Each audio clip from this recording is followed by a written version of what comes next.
سورہ آراف کی آیت نمبر 88 سے لے کر 92 تک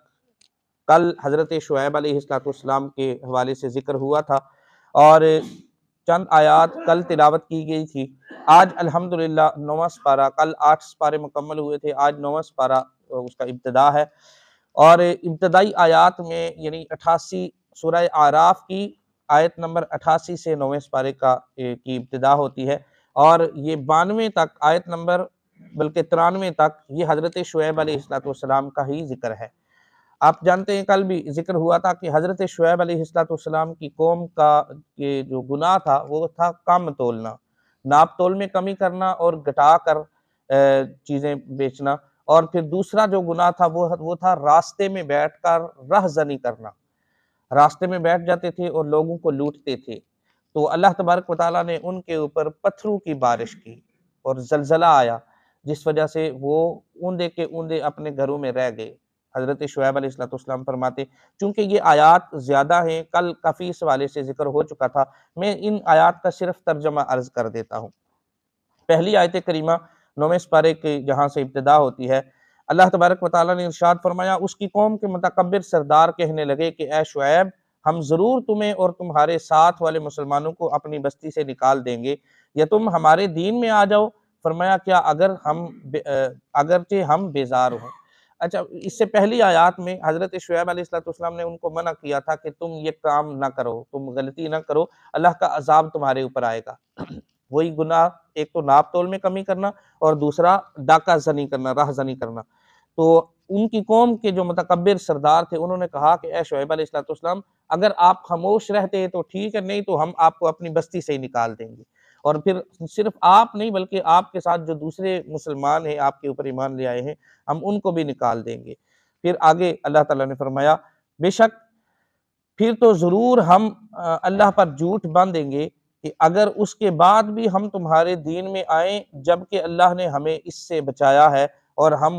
مسلمانوں میں کسی کا کام نہیں کہ تمہارے دین میں آئیں، مگر یہ کہ ہمارے رب اللہ تبارک و تعالیٰ چاہے۔ ہمارے رب کا علم ہر چیز کو محیط ہے، ہم نے اللہ ہی پر بھروسہ کیا ہے۔ اے ہمارے رب، ہم میں اور ہماری قوم میں حق کے ساتھ فیصلہ فرما دے، تو سب سے بہتر فیصلہ فرمانے والا ہے۔ وہ جو متکبر سردار تھے، انہوں نے دعوت کو قبول کرنا تو دور کی بات، انہوں نے کہا آپ بھی ہمارے دین میں آ جائیں، جو کام ہم کر رہے ہیں آپ بھی ہمارے دین کو قبول کر لیں اور واپس آ جائیں۔ اب واپس آنے کا مطلب کیا؟ وہ مخاطب تو حضرت شعیب علیہ السلام سے تھے، اس سے ہرگز یہ مطلب یہ نہیں ہے کہ حضرت شعیب علیہ السلام بھی پہلے نعوذ باللہ یہ کام کیا کرتے تھے، بلکہ ان کے ساتھ جو مسلمان لوگ ہوئے تھے پہلے تو وہ یہ کام کرتے تھے، لیکن بعد میں مسلمان ہو گئے، حضرت شعیب علیہ السلام کے اوپر ایمان لے آئے، تو ان کو کہنے لگے کہ آپ کے ساتھ جو لوگ ہیں وہ، ان کو ہم کہتے ہیں کہ وہ بھی واپس آ جائیں، اپنے دین میں واپس آ جائیں۔ تو ان کے قوم کے جو لوگ تھے یعنی مسلمان جو تھے، انہوں نے اللہ تبارک و تعالیٰ کی بارگاہ میں دعا کی کہ اے اللہ، ہمارے اور ان کے درمیان تو ہی فیصلہ فرما دے، تو بہتر فیصلہ فرمانے والا ہے۔ پھر آگے ارشاد فرمایا، اور اس کی قوم کے کافر سردار بولے کہ اگر تم شعیب کے تابع ہوئے تو ضرور نقصان میں رہو گے۔ وہ جو مسلمان ہوئے تھے ان کو کہنے لگے کہ اگر تم انہی کے تابع رہے، حضرت شعیب علیہ السلام کے پیچھے چلتے رہے، تو پھر تم ناکام ہو جاؤ گے، نقصان ہوگا تمہیں۔ تو آگے اللہ تعالیٰ نے فرمایا، تو انہیں شدید زلزلے نے اپنی گرفت میں لے لیا، تو وہ صبح کے وقت وہ اپنے گھروں میں اوندے پڑے رہ گئے۔ رات کو سوئے تھے، زلزلہ آیا، اور پھر وہ زلزلے میں رات کو اوندے ہی پڑے رہ گئے، اور ان کی بالکل صفحہ ہستی سے ہی اس کو مٹا دیا گیا۔ پھر آگے اللہ تعالیٰ نے ارشاد فرمایا، وہ جنہوں نے شعیب علیہ السلام کو جھٹلایا، ایسے ہو گئے کہ گویا ان کے گھروں میں کبھی رہے بھی نہیں تھے۔ شعیب علیہ السلام کو جھٹلانے والوں کے یہی نقصان اٹھانے والے ہیں، یعنی جو انبیاء کرام علیہ السلام کو جھٹلانے والے ہیں ان کا یہی انجام ہوا کرتا ہے۔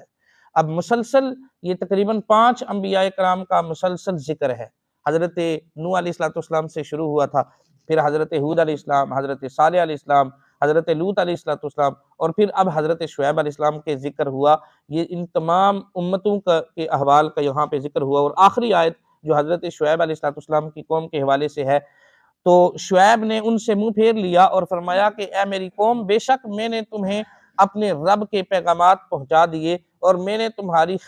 خیرخواہی کی، تو کافر قوم پر میں کیسے غم کروں۔ یعنی جب صبح اٹھے تو حضرت شعیب علیہ السلام نے دیکھا کہ پوری قوم جو تھی نافرمان قوم وہ اوندھی پڑی ہے، وہ بالکل یعنی صفحہ ہستی سے مٹا دیا گیا ان کو، ان کے گھر ختم ہو گئے، رات کو زلزلہ آیا۔ تو صبح جب حضرت شعیب علیہ السلام وہاں سے گزرنے لگے تو آپ نے اس کافر قوم کو مخاطب کر کے کہا کہ اے میری قوم، میں تمہیں بارہا میں تمہیں اللہ کا پیغام دیا تھا، لیکن تم نے میری بات نہ مانی، تو اب میں تمہارے اوپر کیا غم مناؤں۔ یعنی ایک اندازہ کریں کہ لاشیں پڑی ہوئی ہیں، انسان کا دل جو ہے وہ دہک جاتا ہے یہ مناظر دیکھ کر، پھر بھی حضرت شعیب علیہ السلام کہنے لگے کہ میں تمہارے اوپر کیا غم مناؤں، میں تمہیں سمجھاتا رہا لیکن تم، اور پھر ہر قوم، یہ کل کی آیات میں یہ آیا تھا، ہر قوم اپنے نبی سے کہتی رہی لاؤ عذاب، تم تو ہمیں ڈراتے ہو تو آپ کا عذاب نہیں آیا۔ اور حالانکہ پہلی قوم، ساتھ ہی پیچھے والے جو انبیاء کرام ہیں ان کی قوم کے ساتھ جو ہوتا رہا اس سے کبھی عبرت حاصل نہیں کی، لیکن پھر بھی اللہ تعالیٰ کے سامنے ڈٹائی کے ساتھ کہتے تھے کہ لاؤ ہمارے اوپر عذاب لے کے آؤ جو تم وعدہ کرتے ہو ہم سے۔ تو حضرت شعیب علیہ السلام نے ان سے کہا کہ اب میں تمہارے ساتھ کیا کروں، تمہارا کیا غم مناؤں جب میں تمہیں سمجھاتا رہا اور تم اس وقت نہیں سمجھے۔ اب اس سے ایک چیز پتہ چلی کہ مردے سنتے ہیں، بلکہ کافر مردے سنتے ہیں۔ حضرت شعیب علیہ السلام کن کے ساتھ مخاطب ہیں؟ کافر مردے ہیں، مسلمان نہیں ہیں۔ یہاں پہ ایک حدیث مبارکہ مجھے یاد آئی، جنگ بدر جب ہوئی تو جنگ بدر میں جو کفار مکہ جتنے بھی مارے گئے ان سب کو ایک کنویں کے اندر، بدر کا ایک کنواں تھا پرانا، اس کنویں کے اندر ان کی ڈیڈ باڈی، ان کی لاشوں کو ڈال دیا۔ اور جب بھی کوئی جنگ ہوتی تھی تو سرکار کی سنت ہوتی تھی کہ آقا علیہ السلام 3 دن تک وہاں پہ رکا کرتے تھے۔ تو جنگ بدر جب ہوئی اللہ تعالیٰ نے کامیابی عطا فرمائی، سارے کافروں کی لاشیں اس کنویں کے اندر ڈال دی۔ 3 دن سرکار وہاں پہ رکے، صحابہ رکے۔ 3 دن کے بعد جب وہاں سے کوچ کرنے لگے تو آقا کریم صلی اللہ علیہ وسلم کنویں کے منڈھیر کے اوپر گئے اور ان کو جا کر مخاطب کر کے کہنے لگے کہ تمہارے خدا نے جو تم سے وعدہ کیا تھا وہ تو پورا ہوا، لیکن ہمارے اللہ تبارک و تعالیٰ نے ہم سے جو وعدہ کیا تھا وہ تو پورا ہو گیا۔ پتہ نہیں تمہارے خداؤں نے جو دعویٰ کیا تھا وہ پتہ نہیں پورا ہوا یا نہیں، لیکن ہمارے رب کا وعدہ پورا ہوا۔ جب آقا کریم صلی اللہ علیہ وسلم نے یہ الفاظ ارشاد فرمائے تو حضرت فاروق اعظم رضی اللہ تعالی عنہ آپ آئے اور آ کر کہنے لگے کہ یا رسول اللہ صلی اللہ علیہ وسلم، آپ فرمایا یا رسول اللہ کیا یہ سنتے ہیں؟ تو آپ تو مردوں سے مخاطب ہیں اور وہ بھی ہیں بھی کافر۔ تو آقا کریم صلی اللہ علیہ وسلم نے کیا فرمایا؟ فرمایا والذی نفسی محمد بیدہ ما انتم باسمع لما اقول منہم، اے عمر یہ تم سے زیادہ سنتے ہیں، تم تو زندہ ہو نا، مسلمان ہو، لیکن اس کے باوجود بھی حضور نے فرمایا اے عمر یہ تم سے زیادہ سنتے ہیں۔ پتا چلا کہ جب انسان دنیا سے چلا جاتا ہے تو اس کی سننے کی حس پہلے سے زیادہ بڑھ جاتی ہے اور دیکھنے کی حس پہلے سے زیادہ بڑھ جاتی ہے۔ ایک روایت میں نے پڑھا تھا کہ جب کسی قبر کے اوپر آ کر پرندہ بیٹھتا ہے نا تو وہ پرندہ، چاہے وہ قبر کسی غیر مسلم کی ہو، جب وہ پرندہ بیٹھتا ہے تو اس جو اندر مردہ ہوتا ہے، مردے کو یہ بھی پتہ چل جاتا ہے کہ یہ پرندہ جو ہے وہ نر ہے یا مادہ ہے۔ یعنی دیکھنے کی قوت پہلے سے زیادہ بڑھ جاتی ہے، سننے کی قوت پہلے سے زیادہ بڑھ جاتی ہے۔ حدیث مبارکہ میں آتا ہے کہ جب بندے کو دفنانے کے بعد اس کے گھر والے واپس جاتے ہیں تو واپس گھر پہنچنے تک گھر والوں کے جو اس کے رشتہ دار ہیں ان کے گھر پہنچنے تک ان کے قدموں کی آہٹ مردہ سن رہا ہوتا ہے۔ آپ اسے اندازہ کریں کہ ایک عام آدمی اور غیر مسلم کافر اگر قبر کے اندر جائے اور اس کے سننے کی، دیکھنے کی، محسوس کرنے کی قوت، حس پہلے سے بڑھ جاتی ہے تو پھر ایک مسلمان کی شان کیا ہوگی،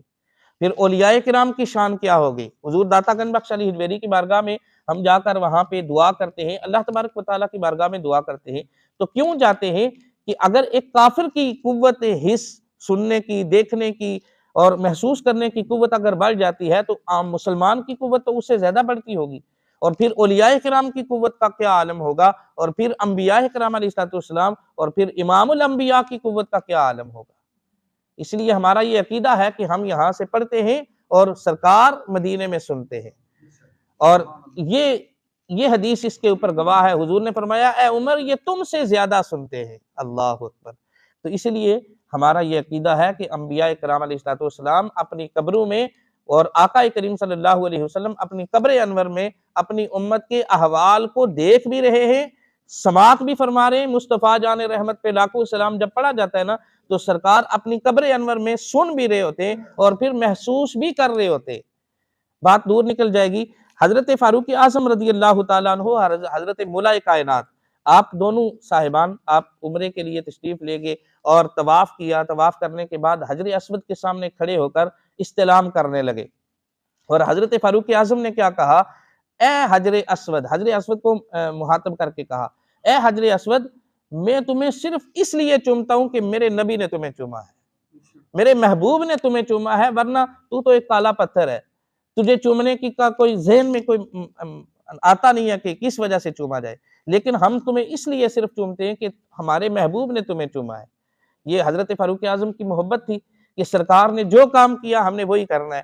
حضرت مولا کائنات فرمانے لگے، آپ نے فرمایا، اے عمر، کیا تمہارے ذہن میں وہ حضور کی حدیث مبارکہ نہیں ہے کیا کہ آقا کریم صلی اللہ علیہ وسلم نے فرمایا کہ جس بندے نے زندگی میں ایک مرتبہ حجر اسود کو چوما یا استلام کیا، نزدیک نہیں جا سکا، دور سے خالی استلام کر لیا، جس نے زندگی میں ایک مرتبہ حجر اسود کو چوما یا استلام کیا، کل قیامت کے دن یہ حجر اسود اس بندے کے حق میں صرف اس کا نام لے کر، اس کے والد کا نام لے کر اس کو ساتھ جنت میں لے کے جائے گا اور اس کی شفاعت کرے گا اور اس کو جنت میں لے کے جائے گا۔ یہ آقا کریم صلی اللہ علیہ وسلم نے فرمایا۔ اب مجھے یہ بتائیں، آپ ٹی وی کے اوپر دیکھیں، جس وقت آپ دیکھیں گے نا، اچھا وہاں پہ جو لوگ جاتے ہیں، آپ رات کے 12 بجے جائیں، 2 بجے جائیں، اتنا ہی رش ہوتا ہے جتنا کہ دن کو ہوتا ہے، یعنی کسی وقت بھی کوئی ایک لمحہ سوائے نماز کے اوقات کے علاوہ کوئی ایک لمحہ بھی ایسا نہیں ہوتا کہ اس کو چومنے والا کوئی بھی نہ ہو۔ اور کب سے؟ جب سے حضرت ابراہیم علیہ السلام نے خانہ کعبہ کو تعمیر کیا، حجر اسود کو وہاں پہ نصب کیا، اس وقت سے لے کر قیامت تک کتنے کروڑ ہا لوگ آئیں گے اور آ کر حجر اسود کو چومیں گے، لیکن حجر اسود کی میموری دیکھیں، ہمارے کمپیوٹر، مہنگے سے مہنگا کمپیوٹر لے لیں، اس کی میموری بھی جواب دے جاتی ہے، لیکن جس حجر اسود کو آقا کے لب لگے اس کی میموری کا اندازہ کریں کہ کروڑوں لوگ اس کو چوم چکے ہیں اور چومیں گے، قیامت تک چومیں گے، لیکن کل قیامت کے دن وہ حجر اسود جس کو سرکار کے لب لگے ہیں، وہ حجر اسود ہر بندے کا نام بھی جانتا ہوگا، ہر بندے کے والد کا نام بھی جانتا ہوگا۔ سبحان اللہ، کیا اللہ تبارک و تعالیٰ نے اس کے اندر کمال رکھا ہے۔ اچھا میں جا کر چوموں تو میں نے تو چوم لیا، چلے اس نے میرا نام تو یاد کر لیا، لیکن میرا والد نہ جا سکا تو وہ حجر اسود مجھے بھی جانتا ہے، میرے والد کو بھی جانتا ہے۔ حضور نے فرمایا وہ اپنے چومنے والے کا نام بھی لے گا اور اس کے والد کا نام لے کر اس کی شفاعت کرے گا اور اس کو جنت میں ساتھ لے کے جائے گا۔ یہ حجر اسود کا کمال ہے، جس حجر اسود کے اوپر سرکار کے لب لگ جائے تو اس کا یہ کمال ہے، تو آقا کریم صلی اللہ علیہ وسلم کا کیا عالم ہوگا، اور پھر حضور اپنے گناہگار امتیوں کو کس طرح بخشوا کر جنت میں ساتھ لے کر جائیں گے۔ لیکن شرط یہ ہے کہ ہم وہ اعمال بھی تو کریں نا کہ جو حضور کے سامنے منہ دکھا سکے۔ اللہ تبارک و تعالی ہمیں آقا کریم صلی اللہ علیہ وسلم کے ساتھ والہانہ محبت عطا فرمائے۔ یہ انبیاء کرام کی امتوں کے جو احوال بیان ہوئے ہیں، اللہ تعالی ہمیں اس سے عبرت حاصل کرنے کی توفیق عطا فرمائے اور ہمیں نیک اعمال کی توفیق عطا فرمائے، برے کاموں سے، بری صحبتوں سے بچنے کی توفیق عطا فرمائے۔ اللہ تبارک و تعالی جو کچھ کہا سنا اس کو یاد رکھنے، عمل کرنے کی توفیق عطا فرمائے۔